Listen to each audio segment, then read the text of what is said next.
I'm gonna skull fuck that bitch. Hope you don't mind hepatitis. What?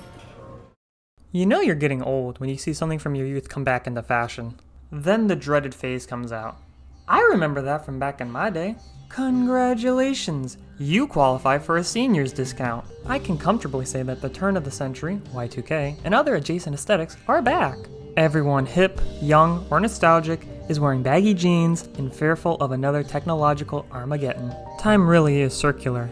Ebbs and flows. So then, let's circle back to what is, in my opinion, the perfect video game that encapsulates that time period in fashion and streetwear, Saints Row from 2006. Saints Row is an open-world crime game similar to the GTA series. You play as a member of the 3rd Street Saints, a gang dedicated to controlling the violence in the city of Stillwater. A bit ironic since they're using violence to prevent violence. There are 3 other rival gangs, all fighting for control of the city. Your job is to take control of your rival's territory, sabotage their operations, and remove them entirely from the city.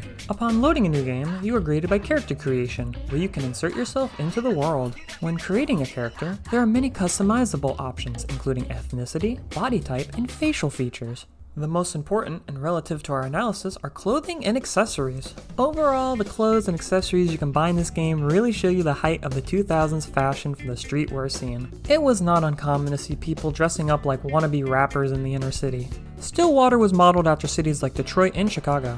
They were hubs for the developing streetwear scene while sharing roots in the broader hip-hop fashion. Generally speaking, hip-hop fashion in the 2000s was all about oversized clothing, sneakers, and professional sports teams' memorabilia, like a hat or a jacket. Chicago has been known for its sneaker culture, which is obvious due to the connection to Michael Jordan and his Air Jordan shoe line. Other Chicago legends include Kanye West and local retailers like St. Alfred and Juggernaut. Detroit, meanwhile, was the polar opposite. Detroit street fashion is more practical and rugged.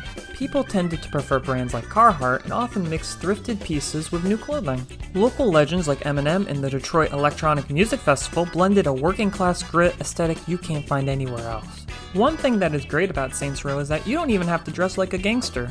There are tons of other vendors and styles to choose from. Something I miss about the past decades is the speed at which fashion styles developed and declined. Keep in mind that this game had been worked on since 2003, giving it a 3-year development cycle. In today's world, it would be catastrophic since styles are changing so quickly now, especially in the streetwear scene. Turning over to the gangs, let's get properly acquainted with your gang, the 3rd Street Saints. The Saints are located in an abandoned church. In terms of styling, they are disorganized, aside from the main component keeping them all together: color. The Saints welcome anyone willing to wear the colors or the flags of the gang. The signature color of the Saints is purple. It's a melting pot of many different groups of people, as opposed to the other gangs later on in the review. The average wannabe gangsters, or what the game calls your homies, follow broad hip-hop fashion. Baggy tees, cargo shorts, very big puffer jackets, with accessories like bandanas and loud jewelry. How do the lieutenants and the leader of the Saints dress? Broadly very similar to the low-ranking street hustlers. Out of the top Saints that have the most style, it would be Dex, Lynn, and Julius. No offense to Troy and fan favorite, Johnny Gat. What I like about Dex is he's got it all: the sideways cap, the almost exclusive denim outfit, and the Timberland boots. The premise behind Lynn is so cool, since she is the only Saint to go undercover in another gang. She wears a very midriff bearing look similar to Britney Spears with some wide low-rise track pants. Our last stylish Saint is the leader, Julius. I mean, look at him. The backwards black leather flat cap and jacket with a turtleneck underneath looks good on him. The first of the 3 rival gangs is the Los Carnales. It's not the Los Carnales, it's just the Carnales. My bad. The Carnales are a Hispanic-centric gang. In the lore, the Carnales have been engraved in Stillwater since the 1970s as the first and current oldest active gang, giving them an over 30-year dominance at the time of the game in 2006. They are located near the docks of Stillwater due to their connections with the Colombian cartel for drug smuggling. The Carnales' gang color is red. A Carnales gangster can be seen wearing various Hispanic-influenced clothing. The Carnales are led by the Lopez family. The Lopez family sartorially has a lot of influences from the 1940s, in particular the zoot suit. The suit cut was born from young men in the African and Mexican Americans community desire to express a more alternative fashion norm. The zoot suit is characterized by its long, loose-fitting coat and high-waisted pleated trousers. It is complete with two-tone shoes and a long dangling wallet chain, which is all dead on for how the Lopez's were styled in-game. The Colombian cartel associate Manuel has a bit of a Miami Vice vibe, with a Hawaiian shirt under a white suit. Very 1980s, but in my eyes, a modern classic. Saints Row is all about the streets, hustling money, and doing similar illegal operations out in plain daylight. I mean, you can walk up to the cops with a weapon in hand. They do not care. In fact, they might even eat a donut while walking away. But our second rival gang is different. Introducing the Vice Kings. The Vice Kings are an African-American centric gang with a more traditional way of doing organized crime.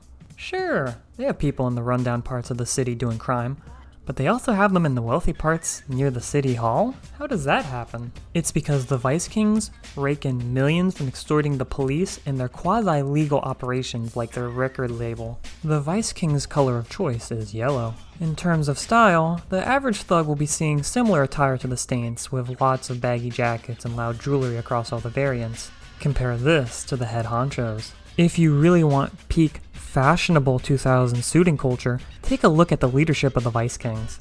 All the members, aside from Tanya, who is, well, not leaving much to the imagination, wear some form of luxury designer clothing. It's more business-oriented, but still loud in that flashy way. The 2000s had fads, as do all decades. For example, the boss himself, Benjamin King, wears a 5-button suit jacket. Or look at Warren here. I would not trust a man who wears notch lapels on his double-breasted suit. Remember what I said earlier, it's fashionable, not timeless. I have a quick question. Do you think people who live in the suburbs can be gangsters? If you answered yes, meet the last rival gang, the Westside Rollerz. As the name suggests, they love their cars, and a majority of them weren't even gangsters. They were street racers and mechanics before the gang formed. The Rollerz are probably the most out-of-place gang compared to the other rivals. They are the smallest gang, made up of rich Caucasian kids and Asians from Chinatown. In reality, most of them just like to race, but still commit crimes to fuel their addiction with chop shops or shipping stolen cars to overseas buyers. The average roller is often seen wearing the color blue and some mechanic racing-inspired outfits. They really love their zippers since almost every variant has a jacket or some track pants with multiple zippers. Got to have somewhere to put your 11th tire pressure gauge before your car blows up. Gotta get close. The kid needs thicker skin. Further iterating from what I said earlier about the Rollerz being the smallest gang, they only have 3 people in charge. A knockoff Vin Diesel, a corrupt lawyer, and a blue-haired mechanic. Joseph Price is the bronze of the leadership of the Rollerz, hence why he doesn't wear a shirt, but a tank top to show off his muscles. Price's uncle, William Sharp, wears a 3-piece black suit with a blue and black rep stripe tie. Surprised nobody found out that he is the financial backer, since he is literally wearing the gang colors in plain sight and his gang headquartered out of his mansion.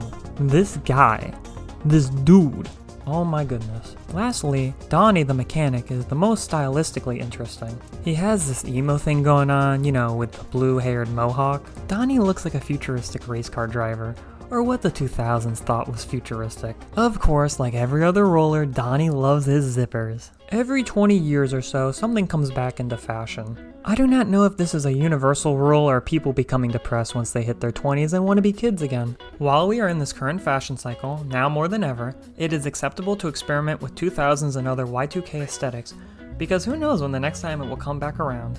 But you can always relive it in Saints Row from 2006.